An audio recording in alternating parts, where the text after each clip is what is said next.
आपल्या शहराच्या लोकप्रिय आमदार, विधिमंडळातील माझे सहकारी सुलभाताई खोडके, संजय खोडके, आमच्या विभागीय आयुक्त निधी पांडेजी, जिल्हाधिकारी सौरभ कटियारजी, सीईओ जिल्हा परिषद संजीता महापात्रजी, सचिन कळंत्रेजी, गिरीश जोशीजी, रामनाथ पोकळेजी, नवींद्रचंद्र रेड्डीजी, संजय पोखरकरजी, सूरज वाघमारेजी, ज्यांनी इथली बरीचशी विकास कामं केलेली आहेत, ते कॉन्ट्रॅक्टर नितीन गबनेजी, त्यांची सगळी टीम, उपस्थित सर्व प्रतिष्ठित नागरिक, वेगवेगळ्या विभागाचे उपस्थित असणारा आमचा अधिकारी वर्ग, कर्मचारी वर्ग, पत्रकार मित्र, बंधू भगिनींनो, माझ्या तरुण मित्रांनो, आज मला आग्रह केला होता सुलभाताईंनी की दादा आज तुम्ही सकाळी आम्हाला वेळ द्या.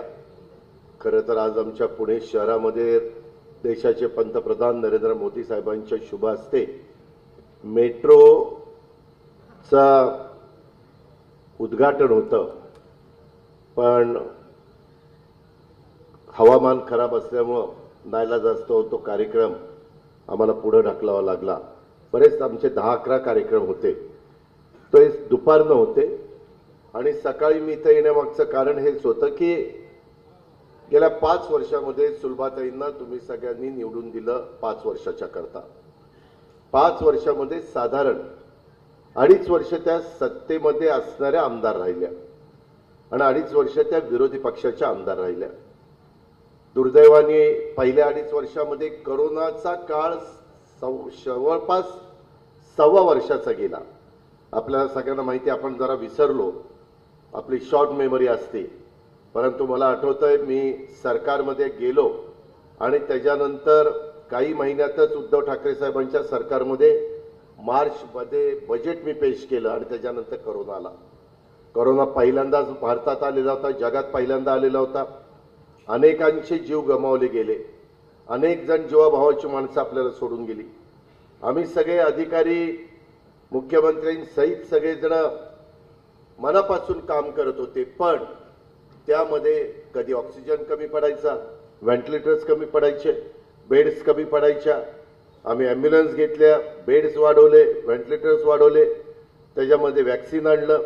रेमडेसिविर म्हणून एक इंजेक्शन होतं, तिथं बोलायला लागले की हेच इंजेक्शन लागतं. अशा अनेक गोष्टी घडल्या. सुरुवातीला तर काही जणांच्या घरात करोना झाला, त्याच्यामध्ये त्या घरात करोना झाल्यानंतर त्या घराच्या लांबनं लोक जायला लागली.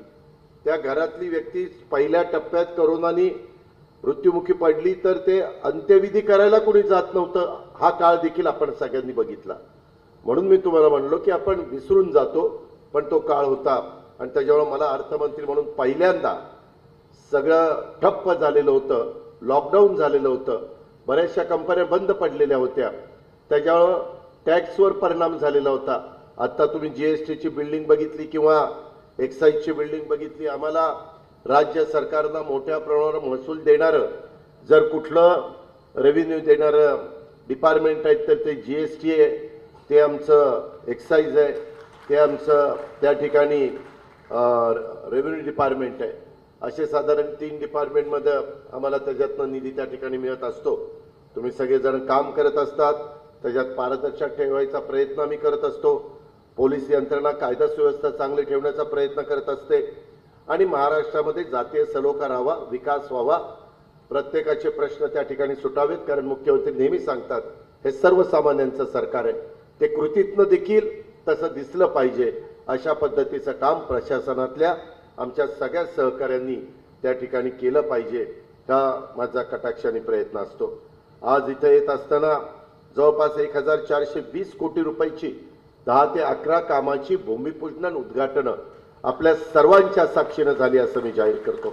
काही ठिकाणी आम्ही स्वतः जायचा प्रयत्न केला. आता 5 ठिकाणी आपण इथं तुमच्या सगळ्यांच्या साक्षीनं व्हीसीच्या द्वारे ते जे उद्घाटनं केली आणि ह्याच्यातून आपण साधारण इथल्या मूलभूत गरजा भागवण्याचा प्रयत्न केलेला आहे. मध्ये माझ्या सातत्याने सुलभाताई सांगत होत्या की दादा, अमरावती महानगरपालिकेचा जादा कर आकारणीच्या बाबत शासनाने स्थगिती दिलेली आहे. त्याच्यामध्ये आम्ही खूप पाठपुरावा केला एकनाथराव शिंदे साहेबांच्याकडे, कारण डिपार्टमेंट त्यांच्याकडे, त्यांनी त्याला स्थगिती दिली. त्याबाबत मी मुख्यमंत्र्यांच्याकडे स्वतः जायचो, पाठपुरावा करायचो.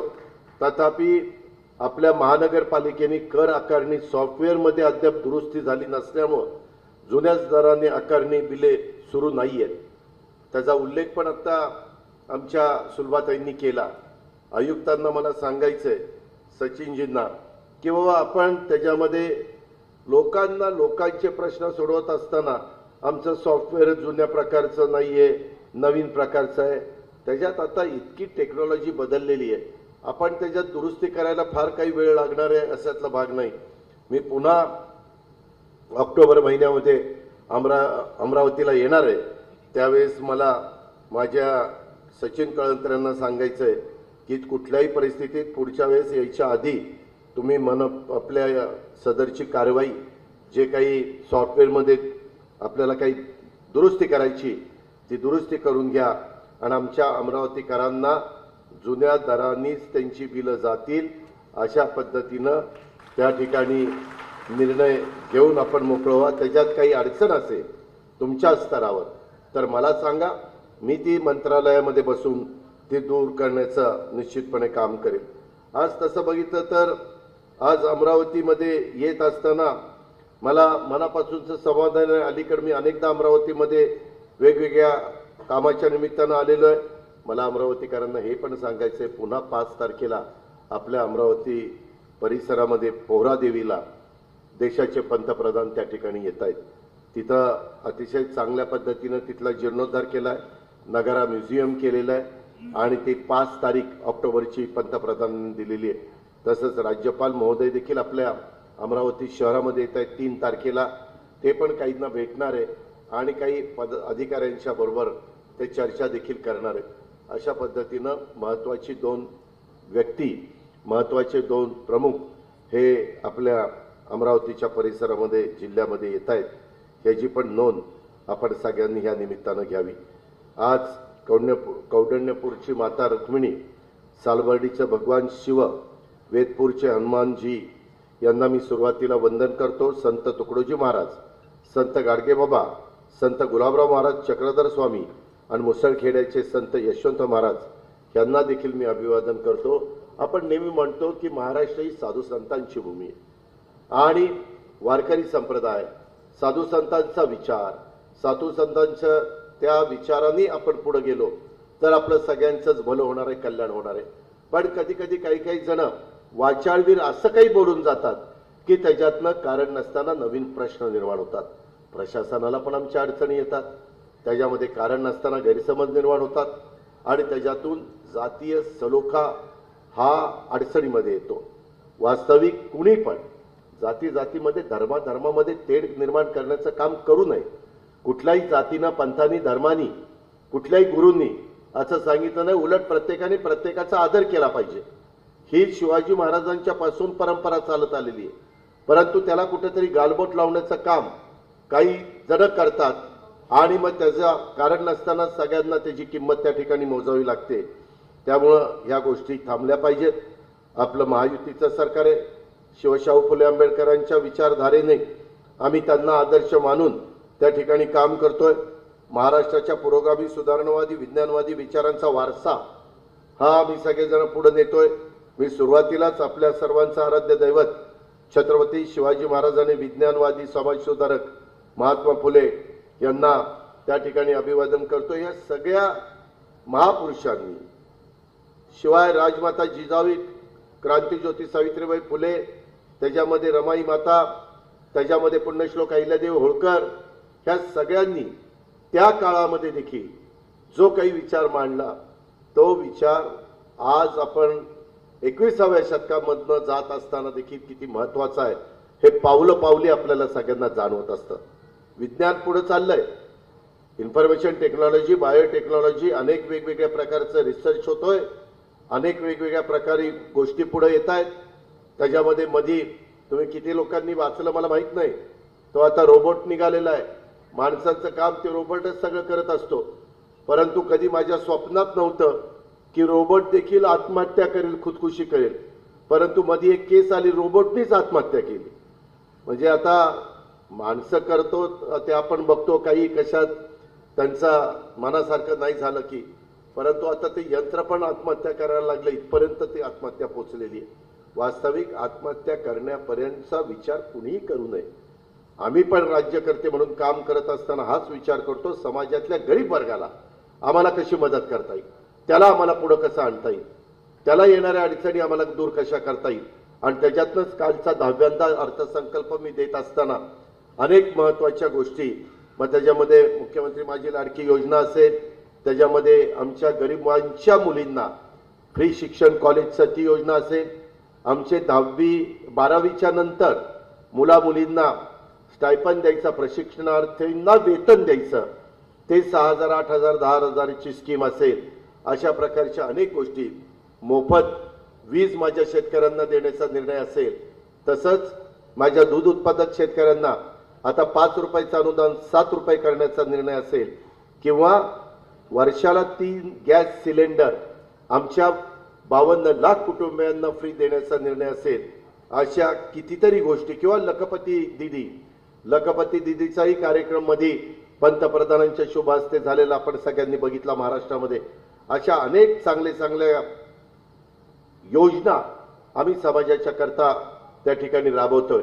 आता दिव्यांगांचं पण शिष्टमंडळ मला भेटलं इथे येताना, त्याच्यामुळे मला थोडासा उशीर झाला, त्याबद्दल मी दिलगिरी व्यक्त करतो.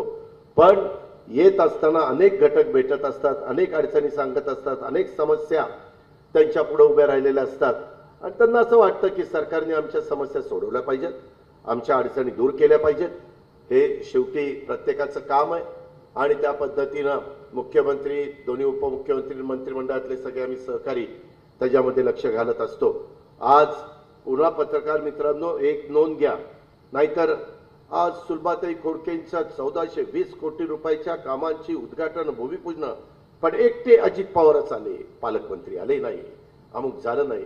आम्हीच ठरवलेलं आहे आता पुढच्या महिन्यात आचारसंहिता लागती, वेगवेगळ्या भागामध्ये वेगवेगळे जण गेले, उद्या मुख्यमंत्री कुठे गेले तर तिथं असणारे जे महत्त्वाच्या गोष्टी असतील त्याचे उद्घाटन आणि भूमिपूजन करायचे.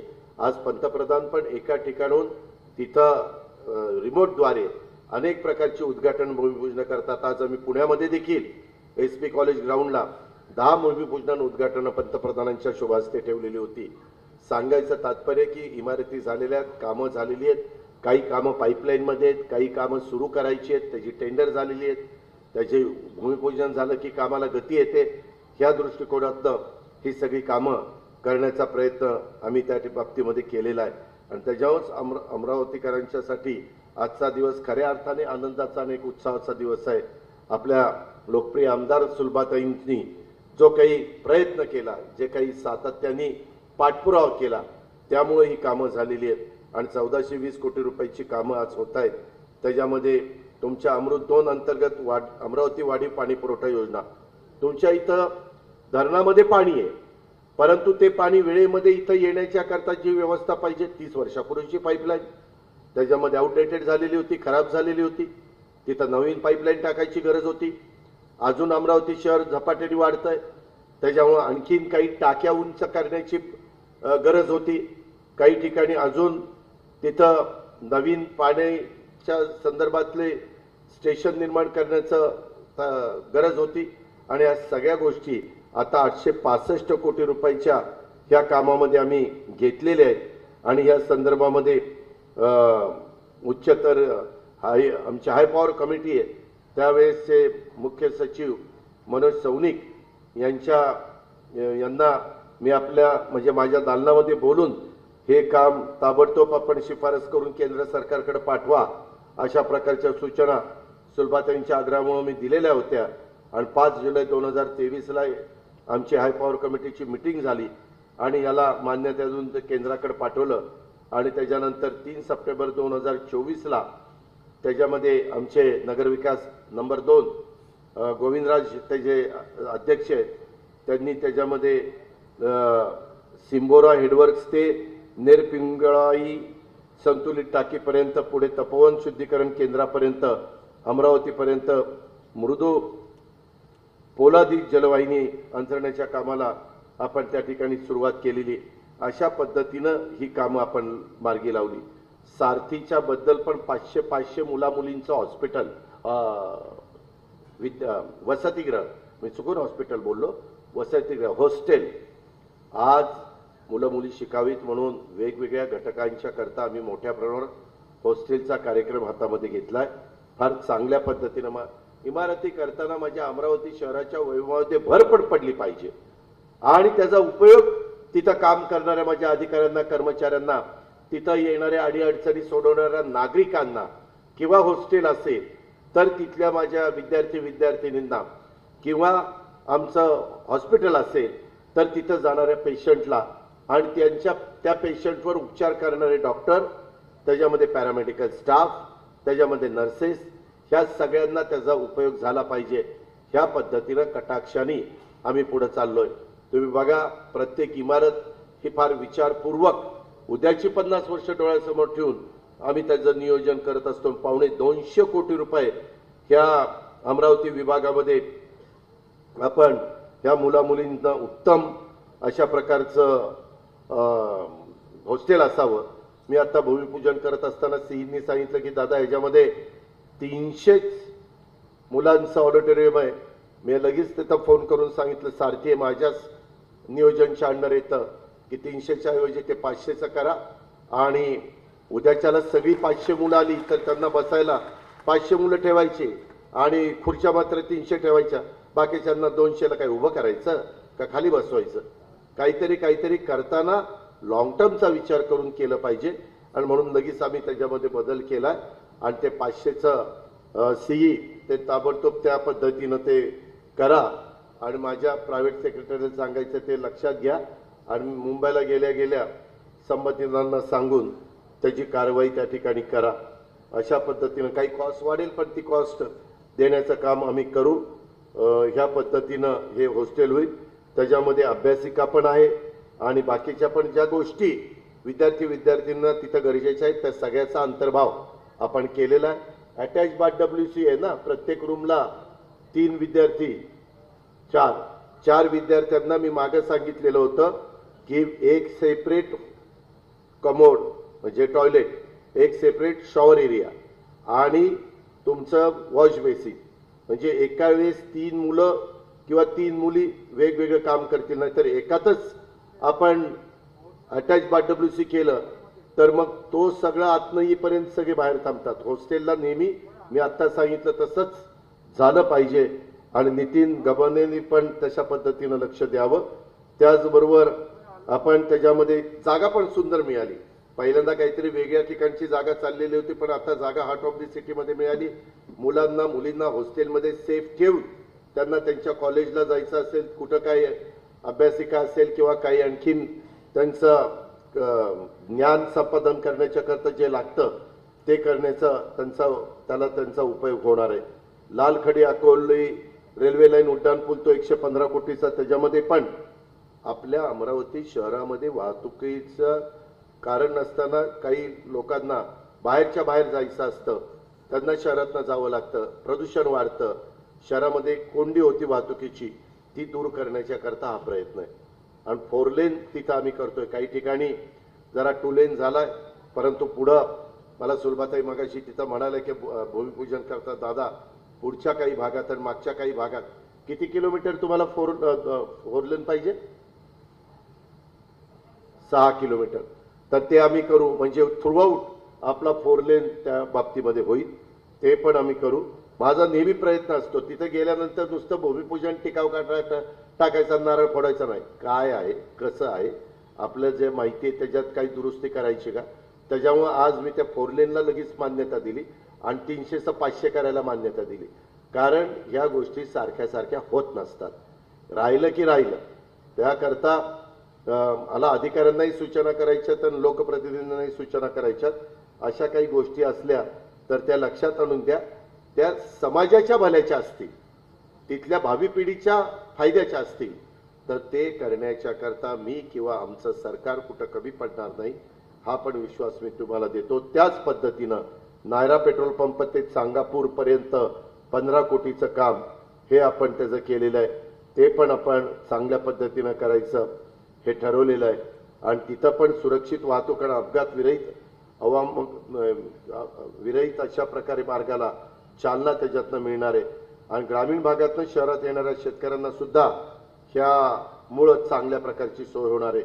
आपलं जिल्हा स्त्री रुग्णालय जुनं झालेलं आहे, आता ते चालू आहे, परंतु त्याच्या जवळ आपण जवळपास 67 कोटी रुपये खर्च करून 200 खाटांचं सुंदर इमारत केलेली आहे. माझी अमरावतीकरांना विनंती आहे, हा शेवटी सरकारचं जरी असलं तरी तुम्ही पण एक सरकार निवडून आणण्याला महत्वाची भूमिका बजावणारे वोटर आहात. आपल्या शहरात काय चाललंय, कसं चाललंय जाऊन बघितलं पाहिजे. त्याच्या संदर्भामध्ये मी तरी आत्ता बघितलं, अतिशय चांगल्या पद्धतीनं ते रुग्णालय केलेलं आहे आणि 200 खाटांची नूतन इमारत आता रुग्णसेवेच्या करता आम्ही लोकार्पित त्या बाबतीमध्ये केलेली आहे. जुनं डफरीन रुग्णालय लहान पडत असल्यानं नवीन इमारतीची गरज होती. अनेक वर्ष हा प्रयत्न चाललेला होता, परंतु म्हणतात ना, कधी कधी कुणाचा तरी पायगुण चांगला असावा लागतो किंवा हात गुण चांगला असावा लागतो. तसं कदाचित पूर्णत्वाला जाण्याच्या करता सुलभाताईंचाच पायगुण हा महत्वाचा होता आणि त्यामुळं हे काम मार्गी लागलेलं आहे. त्याच्यातनं माझ्या मायमाऊलींना, माझ्या बहिणींना त्या रुग्णालयाचा चांगला उपयोग होईल याबद्दलचा विश्वास मी व्यक्त करतो. विभागीय क्रीडा संकुल, मी सुदैवाने महाराष्ट्र राज्याचा ऑलिम्पिक असोसिएशनचा अध्यक्ष आहे. मला पहिल्यापासून क्रीडा क्षेत्राची आवड आहे. मी कबड्डी असोसिएशनचा पण अनेक वर्ष राज्याचा प्रमुख होतो, खो खोचा प्रमुख होतो. त्याच्या संदर्भामध्ये आता माझा व्याप वाढलेला असल्यामुळे इतरांच्यावरती जबाबदारी दिलेली आहे. पण मी आता चांगलं ऑलिम्पिक भवन देखील पुण्यामध्ये, किती कोटीचं आहे रे ते, 65 कोटीचं, आम्ही सगळ्यांनी मिळून 65 कोटीचं ऑलिम्पिक भवन तिथं बांधतोय. वेगवेगळ्या राज्यांमध्ये ऑलिम्पिक भवन आहे, पण आपलं महाराष्ट्र ऑलिम्पिक भवनची इमारत नव्हती, म्हणून ती आम्ही केली. खूप वर्ष, त्यालाही आम्हाला खूप वर्ष लागली. म्हणजे क्रीडा मंत्री, मी आता नावं घेत नाही, एक होता, त्याला म्हणणार आपल्याला करायचं, मी फायनान्स मिनिस्टर, मी पैसे देतो, करू करू करू करू दादा. तोपर्यंत इलेक्शन आला आणि आमचं सरकार गेलं. त्याच्यानंतर 5 वर्ष गेली. त्याच्यानंतर पुन्हा एक जण झाला, करू करू करू करू, त्यांनी काही केलं नाही, ते तुमच्या विरोधातलाच होता. त्याच्यानंतर दुसरा आला, दुसराही म्हणला खानदेशातला, करू करू करू करू करू करू, काहीच केलं नाही. मग आता मला चान्स आला कुठली खाती घ्यायची, म्हणलं पहिलं क्रीडा खातं घ्या, त्याच्याशिवाय होणार नाही. क्रीडा खातं घेतलं तेव्हा ते झालं. आता इमारतीचं काम चाललेलं. मी पण हे नको म्हणत होते, पण मी पण पिच्छा पुरवला नाही. मला वाटतं 12-13 वर्ष आपलं का पाठपुरावा चालला होता, 12-13 वर्ष, पण हटलो नाही, शेवटी करूनच घेतलं. त्याच्यामध्ये आता तिथं चांगलं ऑलिम्पिक भवन होतंय. आपल्या इथंही मैदानावर आपण काय झालंय, अलीकडे आपले भारतातली मुलं मुली, महाराष्ट्रातली मुलं मुली, आपली आदिवासी समाजातली मुलं मुली, त्यांना नीट ट्रेनिंग दिलं ना, ते इतके प्रावीण्य त्यांच्यामध्ये, नैपुण्य त्यांच्यामध्ये, स्पार्क ज्याला म्हणतो तो त्यांच्यामध्ये आहे. तुम्ही कविता राऊत घ्या, खूप जणांची मी नावं सांगू शकेन. आता देखील माझ्या माहितीप्रमाणे खाशाबा जाधवांना पहिलं ऑलिम्पिक पदक इंडिव्हिज्युअल त्या बाबतीमध्ये मिळालेलं होतं. ते हेल्कन्सीला का कुठेतरी, हेल्सिंगला, फिनलँडला, देशाचंच नाव मी सांगतो, फिनलँडला ऑलिम्पिक झालेले होते तेव्हा. त्याच्यानंतर एवढ्या मोठ्या महाराष्ट्रामध्ये कधी कुणाला वैयक्तिक पदक मिळालं नाही. ते आत्ता कोल्हापूरच्या स्वप्नीलने त्या ठिकाणी मिळवलं. म्हणजे इतकी गॅप पडली. पण आपण आता आम्ही बालेवाडीला क्रीडा संकुल चांगलं केलंय, विभागीय क्रीडा संकुल पण आम्ही चांगले केले. आता पूर्वी विभागीय क्रीडा संकुलला मला आठवत आहे 25 कोटी होते, जिल्हा क्रीडा संकुलला 12 का काहीतरी कोटी रुपये, 8 कोटी रुपये होते, आणि तालुका क्रीडा संकुलला 1 कोटी रुपये होता. आता 1 कोटीचे केले 5 कोटी, 8 कोटीचे केले 24 का 25 कोटी, आणि 25 कोटीचे केले 50 का 75 कोटी. माझं म्हणणं आहे की आता तुम्ही जरी 3 महिन्यांनी रिटायर होत असला तरी खालच्यांना पण तयार करा, आणि इथं ज्या ज्या गरजा आहेत त्या त्या गरजा पूर्णत्वाला नेण्याच्या करता आमच्या सुलभाताईंचाही आग्रह आहे, अनेक माझ्या सहकारी मित्रांचा पण आग्रह आहे. तर त्या पद्धतीनं आपण इन्फ्रास्ट्रक्चर तयार करून देऊ. मुलं त्याचा निश्चितपणे मुलं मुली फायदा घेतील. आता पण मला 2-3 मुली 3-4 मुली भेटलेल्या होत्या, तिथं फोटो काढायचा होता त्यांना. त्या म्हणल्या की दादा आम्ही लॉन टेनिस पण खेळतोय आणि कुठल्या तरी 1-2 खेळांची नावं त्यांनी घेतली. अशा पद्धतीनं आपण हे जे काही क्रीडा संकुलमध्ये इंडोर हॉलचं आम्ही नूतनीकरण करतोय. जे काही छतावरचे पत्रे काढून टाकलेले त्याच्यामध्ये गटार आणि फ्लॅशिंगचं नवीन double skin standing seam roofing प्रदान करतोय. बाष्पीभवन कामाचं नूतनीकरण करतोय. 400 मीटर सिंथेटिक ट्रॅक आपण त्या ठिकाणी टाकतोय. 9 लेन्सचा व 8 गोलाकार लेन्सचा ग्रास फुटबॉल मैदान आपण करतोय. ॲथलेटिक्स क्रीडा साहित्य, फुटबॉल मैदानाची सिंचन व्यवस्था, नेटबॉल सिंथेटिक फ्लोरिंग, बाहेरील टेन्सिल रूफ, बाहेरील रस्ते विद्युतीकरण, 3 लाख लिटरची पाण्याची टाकी, synthetic jogging track, synthetic skating ring आदींची देखील कामं करतोय. यातून अक्षरशः राष्ट्रीय खेळाडू, आंतरराष्ट्रीय स्तरावरचे खेळाडू तुमच्या माझ्या महाराष्ट्राचं, तुमच्या माझ्या भारताचं आणि अमरावतीच्या परिसरामध्ये उत्तम पद्धतीनं नाव कामगिरी करणारे, याबद्दलचा आमचा प्रयत्न आहे. ह्या कामगिरी सुधारण्यासाठी क्रीडा क्षेत्राला पायाभूत सुविधा आणि अत्याधुनिक साहित्यासह मार्गदर्शनासाठी सुविधा पुरवण्याचा भरघोस निधी आम्ही देतोय. आणि मी यावेळेस काय केलं, मला एकदा आमचे ओपी गुप्ता आहेत ACS फायनान्स, मला म्हणले की दादा मला पण क्रीडा खात्याची आवड आहे. मी लगेच मुख्यमंत्र्यांकडे गेलो, म्हणलं याला क्रीडा खातं द्या. आता फायनान्स पण त्यांच्याकडे, क्रीडाही पण त्यांच्याकडे, स्पोर्ट्स. म्हणलं आता स्पोर्ट्सला पाहिजे तेवढे पैसे द्या. तुम्ही आवडीनं घेतले ना तर सगळ्या महाराष्ट्रातले सगळे विभागीय क्रीडा संकुल आणि सगळे जिल्हा क्रीडा संकुल, तालुका क्रीडा संकुल सगळे व्हायला थोडासा वेळ लागेल याची मला जाणीव आहे. पण जिल्हा आणि विभागीय ही तर उत्तम झाली पाहिजे आणि तशा पद्धतीनं काम आता सुरू झालेलं आहे. त्याच्यामध्ये काही अडचण होती. आंतरराष्ट्रीय पातळीवर ज्यांनी उत्तम प्रकारचं नाव कमवलेलं आहे, पारितोषिक कमवलेलं आहे, त्याच्यामध्ये पण काही थोडेसे चेंजेस करायचे होते. काही खेळांचा अंतर्भाव करायचा होता कालच्या कॅबिनेटला, ते पण आम्ही दुरुस्त करून घेतलेलं आहे.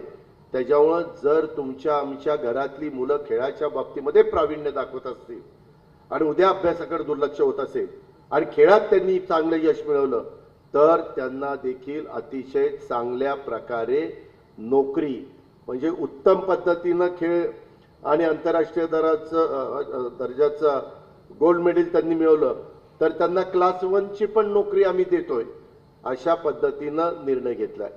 त्यांच्या ह्याच्याप्रमाणे क्लास 1, क्लास 2 अशा पद्धतीनं, क्लास 3, क्लास 4 अशा प्रकारच्या नोकऱ्या आम्ही देतोय. 2.5 एकर जागा विभागीय क्रीडा संकुलासाठी जिल्हाधिकारी यांच्याकडून मंजूर होणार आहे. सदरची जागा सध्याच्या जागेला लागू नये. माझी जिल्हाधिकाऱ्यांना आणि विभागीय आयुक्तांना सूचना आहे, तुम्ही दोघं अतिशय चांगलं काम करताय असं माझ्या खूप कानावर आलेलं आहे. माझं तुमच्या दोघांकडे लक्ष आहे. पुढे पुण्याला तुम्हाला देतो की नाही बघा. पण त्याच्यामध्ये इथली मुदत संपल्यावर, नाहीतर म्हणाल इथं येतोय उद्घाटन करतो आणि आपलेच चांगले अधिकारी घेऊन जातोय, तसं नाही. त्यांच्या मुदती संपल्यावर तर जिल्हाधिकारी ती जागा, संकुलाची भव्यता वाढेल आणि क्रीडांगणाला जागा दिली पाहिजे. कारण दिवसेंदिवस पूर्वीच्या काळात आमच्या लहानपणी कुठंही मोकळी मैदानं असायची. कोण पतंग उडवायचं, कोण गोट्या खेळायचं, कोण विट्टी दांडू खेळायचं, कोण वावड्या उडवायचं, काही चालायचं. आता नागरीकरण होत असल्यामुळं क्रीडांगणं कमी होत आहेत. त्याकरता आपण पदाधिकारी आणि अधिकाऱ्यांनी इथं जास्त, मला आठवतंय, लक्ष दिलं पाहिजे. विलासराव देशमुख असताना मी कॅबिनेटला विषय आणला की नगर विकास खात्याच्या ताब्यातल्या क्रीडांगणाचे आरक्षण काढायची म्हटलं तर ती आयुक्ताला, महापौराला, स्टँडिंग कमिटीला अधिकार नाही, तो कॅबिनेटला अधिकार आहे. कॅबिनेटनी मान्यता केल्यानंतरच त्या क्रीडांगणावर एखादी पाण्याची टाकी किंवा काही करायचं असेल तर ते करू शकतात. करण्यामागचं कारण, तुम्ही आम्ही आज असू उद्या नसू, परंतु मुलांच्या पुढच्या पिढीच्या करता क्रीडांगण तर राहिली पाहिजे. त्यांना तिथं खेळण्याच्या करता, त्यांना तिथं प्रॅक्टिस करण्याच्या करता किंवा वयस्कर लोकांना देखील चालण्याच्या करता ह्या गोष्टीची नितांत गरज आहे आणि त्या पद्धतीनं आम्ही निर्णय घेतलेला आहे. तर ती जागा 2.5 एकर कलेक्टर तेवढी देऊन टाका. त्याच्यामध्ये पायाभूत सुविधांच्याही कामासाठी 10 कोटी रुपये ते पण ताईंनी मंजूर करून घेतलेत. अशा बऱ्याच गोष्टी, जीएसटी बिल्डिंग आपण बघितली, ते जीएसटीचा कर वेळच्या वेळेला भरा, ती आता फार कडक केलेलं आहे. त्याच्यावर तिथं कुठंही चुकू नका, त्याच्यामध्ये आपण सगळ्यांनी सहकार्याची भूमिका घ्या, अशा पद्धतीनं माझी विनंती आहे. अमरावती शहराचा वेगाने विकास होतोय आणि त्याच्याकरता पहिल्यांदा तहान भागवण्याच्या दृष्टिकोनातनं आम्ही ह्या सगळ्या गोष्टी केलेल्या आहेत. नाही, पोहरादेवी अमरावती जिल्ह्यात विभागात आहे. मगाशी माझं आणि विभागीय आयुक्तांची चर्चा झाली, मी बोलताना चुकून ते संजय राठोडच्या यवतमाळ जिल्ह्यामध्ये आहे हे माझ्या लक्षात आलं. त्याची कृपया नोंद घ्या, नाहीतर म्हणाल पाचव्यांदा उपमुख्यमंत्री झाला परंतु पोहरादेवी अमरावतीमध्ये आहे का यवतमाळमध्ये आहे हे माहिती नाही. परंतु मी अमरावती जिल्हा म्हणायच्या ऐवजी विभाग म्हणायला पाहिजे होतो, तेवढी नोंद कृपया घ्यावी. त्यामध्ये आता एवढं बोलत असताना एवढं काही चुकलं पण लगेच ब्रेकिंग न्यूज लागेल म्हणून ते बरोबर आहे का, लागली पण असेल आता ते थांबवेल. मित्रांनो, त्याच्या संदर्भामध्ये कामं दर्जेदार व्हावीत एवढी मात्र माफक अपेक्षा माझ्यासारख्या कार्यकर्त्याची आहे. मधल्या काळामध्ये आम्ही आशा सेविकांना देखील वाढीव मानधन दिलं, विमा कवच दिलंय, वेगवेगळ्या पद्धतीनं खूप काही गोष्टी सरकारने अलीकडच्या काळामध्ये केल्यात. उद्योगधंद्यांच्या बाबतीमध्ये देखील अमरावती जिल्ह्याच्या विकासाला आम्ही प्राधान्य दिलेलं आहे. पीएम साहेबांनी पीएम मित्रा टेक्सटाईल पार्कमुळं अमरावतीमध्ये खूप मोठ्या प्रमाणावर बदल होणार आहे. कारण 20 सप्टेंबरलाच पंतप्रधानांच्या हस्ते वर्धा येथे आपण हा कार्यक्रमाचं भूमिपूजन केलं. ते ह्याच्या ई पद्धतीनं केलं. या टेक्सटाईल पार्क अमरावतीसह विदर्भातील औद्योगिक विकासाला चालना मिळणार आहे. यामध्ये विदर्भात कापसाचं तर क्षेत्र मोठं आहेच, टेक्सटाईल पार्क, वस्त्रोद्योग धोरण यांच्या माध्यमातून देखील आपल्या विदर्भामध्ये मोठी गुंतवणूक आणण्याचा आमचा सगळ्यांचा प्रयत्न आहे. अमरावतीच्या पीएम मित्रा टेक्सटाईल पार्कद्वारे वस्त्रोद्योगाला नवी झळाळी प्राप्त होणार आहे. त्याच्यामध्ये आम्ही farm to fibre, fibre to fabric, fabric to fashion आणि फॅशन टू फॉरेन अशा साखळीद्वारे विदर्भातील उच्च दर्जाच्या सुतापासून तयार होणारे कपडे हे परदेशामध्ये निर्यात होतील. अमरावतीच्या पार्कमध्ये 10,000 कोटीची गुंतवणूक अपेक्षित आहे. 1 लाखाचा रोजगार ह्याच्यातनं मिळणार आहे आणि वस्त्रोद्योगच्या माध्यमातून इथल्या माझ्या कापूस उत्पादक शेतकऱ्याला पण चांगला दर मिळावा आणि विदर्भातल्या पांढऱ्या सोन्याला पण खऱ्या अर्थाने सोन्याचे दिवस त्या ठिकाणी यावेत. त्यातून त्यांच्या आयुष्यात समृद्धी यावी आणि शेतकऱ्यांच्या मुलाला या पार्कमध्ये रोजगार मिळावा, हा त्या पाठीमागचा आमच्या महायुतीच्या सरकारचा दृष्टिकोन आहे आणि त्या पद्धतीनं आम्ही काम केलेलं आहे. बेलोरा विमानतळाचं पण नाईट लँडिंग आणि इतर सुविधा तयार करून लवकरच आम्ही विमान सेवा सुरू करण्याचा आमचा प्रयत्न आहे.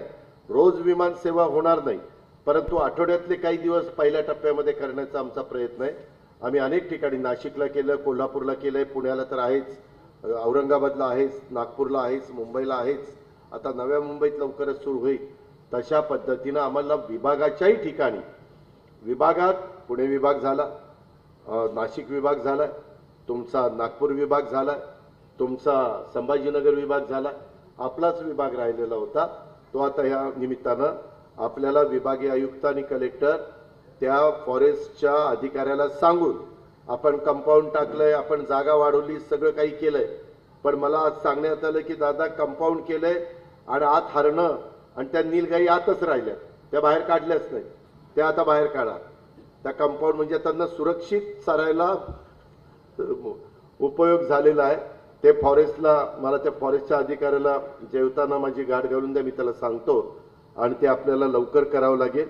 इतर बाबतीत पण याला काही मदत लागणार असेल तर आमचा मुख्यमंत्र्यांचं, माझं आणि देवेंद्रजींचं ठरलेलं आहे की बहुतेक ठिकाणी पहिलं विभागाच्या ठिकाणी तर नाईट लँडिंग करायचं, पण टप्प्याटप्प्याने नंतर जिल्हा वाईज देखील जायचंय.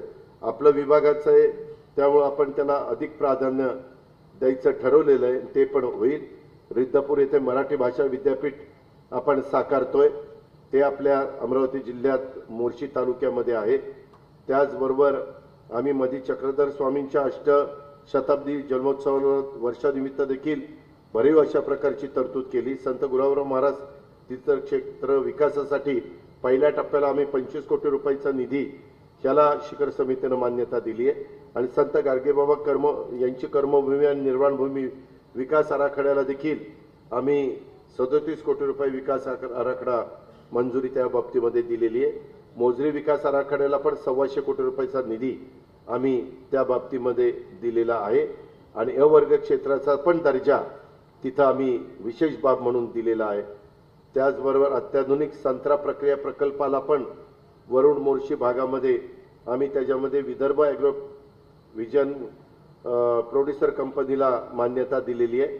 इथं अशा पद्धतीनं आमची कामं सगळ्यांची चाललेली आहेत आणि त्याच्यातून ज्या उद्देशाने तुम्ही सुलभाताईंना खोडक्यांना निवडून दिलेलं होतं त्यांना जो काही काळ मिळाला किंवा नंतरच्या काळामध्ये त्या जरी विरोधी पक्षाच्या आमदार राहिल्या तरी देखील एक लहान बहिणीच्या नात्याने मला जेवढं मोठा भाऊ म्हणून इथं देता येईल ते देण्याचा प्रयत्न मी केला। म्हणूनच 1420 कोटी हे आले। सगळी सोंग करता येतात, पैशाचं सोंग नाही करता येत। पैसा असल्याशिवाय आपण पण काही कामं करू शकत नाही। फक्त माझ्या सगळ्या अधिकारी इथं आहेत आणि सगळे सहकारी आहेत, कॉन्ट्रॅक्टर संबंधित आहेत। सगळ्यांनी कामाचा दर्जा उत्तम ठेवावा। कळंत्र्यांना सांगायचंय काही भागामध्ये आम्ही जे आता 100 कोटी रुपये अमरावती कॉर्पोरेशनला विकास कामाला दिलेले काम अतिशय दर्जेदार करा।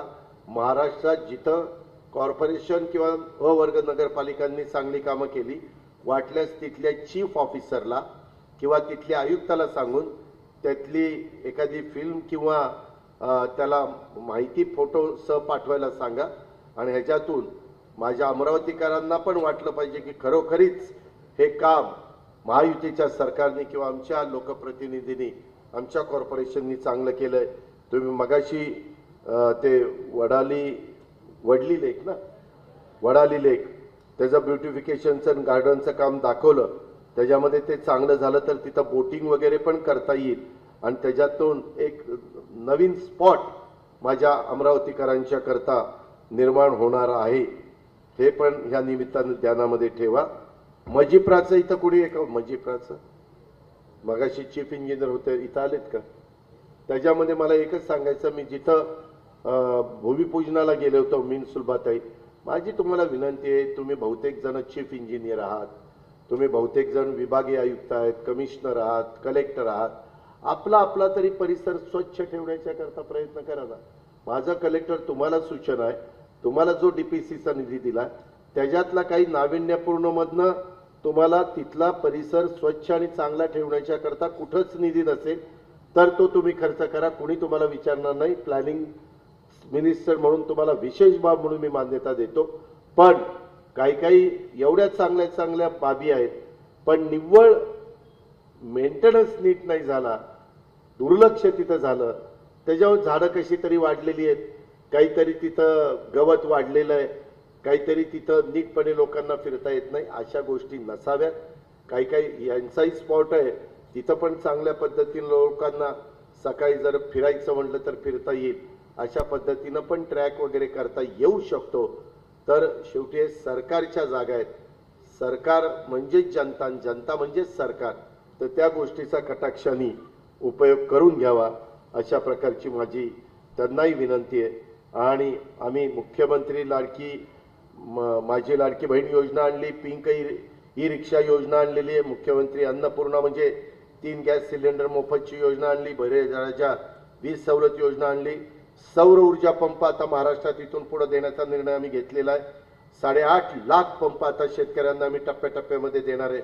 मुख्यमंत्री युवा कार्य प्रशिक्षण योजना ज्याचा उल्लेख मगाशी आम्ही त्या ठिकाणी केला, त्यालाही मोठ्या प्रमाणावर तरतूद आम्ही केली। दुधाला भाव वाढवून दिलेला आहे, कापूस सोयाबीनला देखील आम्ही त्याच्यामध्ये मदत हेक्टरी केली।